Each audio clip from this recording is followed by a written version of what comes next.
नमस्कार, मैं हूं आपका दोस्त विजय विद्रोही। आप मुझसे जुड़ चुके हैं, इसके लिए आप सबका तहे दिल से शुक्रिया।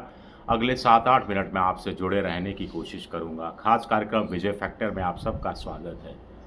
तो राहुल गांधी ने कांग्रेस के अहमदाबाद अधिवेशन में भाषण दिया। भाषण में कुछ भी नया इस रूप में नहीं था, सिवाय इसके कि कांग्रेस डिस्ट्रिक्ट कांग्रेस कमेटियों के जो अध्यक्ष हैं, उनको नींव बनाने जा रही है, आधार बनाने जा रही है, उनको मजबूती देने जा रही है, उनको जिम्मेदारी देने जा रही है। इसकी मुहर लगा दी, इस पर राहुल गांधी ने मुहर लगा दी। बाकी क्या कांग्रेस अकेला चुनाव लड़ने की सोच रही है? राहुल गांधी के पूरे भाषण में भी एक बार इंडिया पॉलिटिकल फ्रंट का जिक्र नहीं आया। एक बार भी विपक्षी साथ की जो पार्टियां हैं, वक्फ बिल और दूसरी बिलों पर उन्होंने जो कांग्रेस का साथ दिया, उसका उन्होंने एक बार भी जिक्र नहीं किया।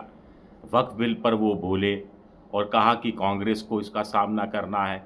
फिर उन्होंने कहा कि विचारधारा की लड़ाई है बीजेपी के साथ, और सिर्फ विचारधारा वाली पार्टी ही बीजेपी की विचारधारा से लड़ सकती है और कोई पार्टी नहीं लड़ सकती। ये बात उन्होंने फिर दोहराई कि सिर्फ कांग्रेस में ही इतना मादा है कि वो बीजेपी और आरएसएस के खिलाफ खड़ी हो सकती है, कोई और पार्टी बीजेपी और आरएसएस के खिलाफ खड़ी नहीं हो सकती। मोटे तौर पर उनका कहना था कि किसी और पार्टी के पास कोई विचारधारा नहीं है, सिर्फ उनके पास विचारधारा है। इसका सहयोगी दलों पर कितना असर होगा मुझे नहीं पता।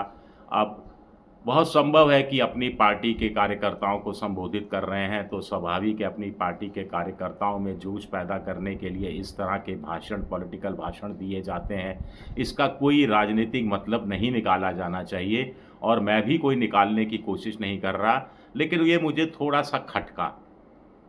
अगर आपको बीजेपी से लड़ाई लड़नी है, आरएसएस से लड़ाई लड़नी है, मोदी से लड़ाई लड़नी है, तो कांग्रेस क्या अकेले ये लड़ाई लड़ने में और जीतने में सक्षम है? क्योंकि कांग्रेस ने, राहुल गांधी ने खुद भाषण के आखिरी में कहा कि हम सबको मिलकर लड़ना है, लड़ाई आसान नहीं है, क्योंकि उनके पास धन है, उनके पास संस्थाएं हैं, उनके पास सब कुछ है, लेकिन हमारे पास सच्चाई है। तो सच्चाई के साथ ये भी जोड़ा जा सकता था कि विपक्ष का साथ भी है। प्रधानमंत्री मोदी के खिलाफ राहुल गांधी की तल्खी एक बार फिर सामने आई। उन्होंने तंज कसा कि पहले मोदी अमेरिका जाते थे, ट्रंप से गले मिलते थे, इस बार गले मिलने की कोई तस्वीर सामने नहीं आई। ट्रंप ने इस बार मोदी से साफ साफ कह दिया, आदेश दे दिया कि भाई गले वले नहीं मिलेंगे, टैरिफ बढ़ाएंगे हम। तो आप टैरिफ बढ़ाते हो, हम भी टैरिफ बढ़ाएंगे।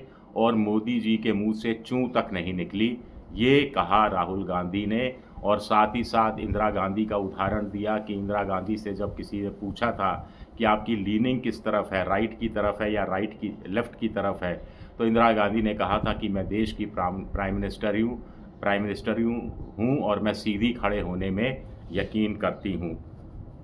56 इंच की छाती कहाँ गई? मोदी जी हर जगह मत्था टेक देते हैं। कोविड काल में ताली बजवाई, थाली बजवाई। अब इस बार आर्थिक तूफान आ रहा है, सामने से आता हुआ दिख रहा है और मोदी जी खामोश हैं, भाग खड़े हुए हैं। संसद में 2 दिन का ड्रामा चला दिया ताकि लोगों को इस बहस से दूर रखने की कोशिश की जा सके। तो कांग्रेस लड़ेगी कैसे? विचारधारा की लड़ाई है, सही बात है। तो कुल मिलाकर राहुल गांधी ने फिर कहा कि जातीय जनगणना, संविधान बचाना, आरक्षण को बचाना और आरक्षण की सीमा 50% से आगे लेकर जाना, ये कांग्रेस का मुख्य लक्ष्य है। जातीय जनगणना पर उन्होंने तेलंगाना का बार बार उदाहरण दिया। फिर कहा, अंबानी अडानी का 2-3 बार नाम लिया कि इन्हीं के पास सब कुछ है, सारी संस्थाएं आरएसएस ने छीन ली हैं, सारे यूनिवर्सिटीज़ के वीसी आरएसएस के लगे हुए हैं और बाकी 8-10-5 कॉरपोरेट जगत के लोगों के पास पूरा भारत उनकी झोली में डाल दिया गया है, जिसमें एयरपोर्ट शामिल है, पोर्ट शामिल हैं, बाकी तमाम डिफेंस के सेक्टर, सब तमाम चीज़ें शामिल हैं। एक बड़ा सवाल उठता है कि राहुल गांधी बार बार जब ये कहते हैं, तो क्या इसका भाव ये नहीं जाता कि वो बिज़नेस क्लास से थोड़ा अपने आप को दूर रखना चाहते हैं? और बिजनेस क्लास के सहारे ही कोई पॉलिटिकल पार्टी आगे बढ़ सकती है, उसका विरोध नहीं किया जाना चाहिए, ऐसा मोटे तौर पर लोगों का कहना है। कुछ लोगों का ये भी कहना है कि मोदी की आलोचना करते करते 11 साल हो गए, तो क्या अब कांग्रेस को अपना विकल्प पेश नहीं करना चाहिए था? जब राहुल गांधी ने कहा आर्थिक तूफान आ रहा है, तो क्या उनको स्पष्ट नहीं करना चाहिए था 3, 4, 5 लाइनों में कि अगर हम होते तो इस आर्थिक तूफान का सामना इस रूप में करते, मोदी की तरह भाग खड़े नहीं होते। और अभी भी हम हाथ बढ़ाते हैं मोदी की तरफ कि ये राष्ट्रीय संकट है, हम सबको बैठकर बात करनी चाहिए, हमारे भी विचार, हमारे सुझाव सुनने चाहिए और मोदी जी को हमारा सहयोग लेना चाहिए और हम मोदी जी को सहयोग देने के लिए तैयार हैं। तो क्या ये एक अच्छी बेहतर अप्रोच नहीं हो सकती थी? अडानी अंबानी की बात की, अडानी को झारखंड में माइन चाहिए ले जाइए, छत्तीसगढ़ में माइन चाहिए ले जाइए, उड़ीसा में माइन चाहिए ले जाइए, एक माइन यानी खान चाहिए। लेकिन झारखंड में तो झारखंड मुक्ति मोर्चा की सरकार है, छत्तीसगढ़ में भूपेश बघेल के दौरान भी खदानें दी गई थी, राजस्थान में सोलर प्रोजेक्ट पर MOU अशोक गहलोत के समय भी साइन हुए थे। तब कांग्रेस के और राहुल गांधी ने कहा था कि नियम विरुद्ध कुछ नहीं हुआ, जहां नियमों की अवहेलना करके होगा, जहां पर दोस्ती निभाने के लिए दूसरों के हकों को मारते हुए एक व्यक्ति विशेष को फ़ायदा पहुंचाया जाएगा, वहां हम इसका विरोध करते हैं। लेकिन इस लाइन में जो डिफरेंस है, इसको कितने लोग समझ पाएंगे?